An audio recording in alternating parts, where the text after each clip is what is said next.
Kung kayong ganun, ang dami yung problema, nando kayo sa tabi ng dagat, na ano, di ba tatalon kayo at magpapakamatay? Yun ang iniisip ng babae. Merong isang lalaki na nagja-jogging doon, nakita niya, at na-impress sa kanyang kasi Kristiyano yun, na-impress sa puso niya na ito gagawin ng babae.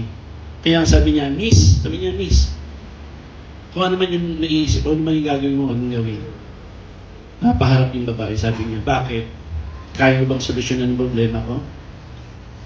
Sabi niya, Miss, wag yun ang maging decision mo. Sabi niya, sabi ng babae, alam mo ba kung gaano kalaki ang problema ko? Tapos nakita niya yung barko, yung cargo vessel ba? Yung mga nagdadala ng mga container van, sabi, nakita mo yung barkong yan? Kanyang kalaki ang problema ko.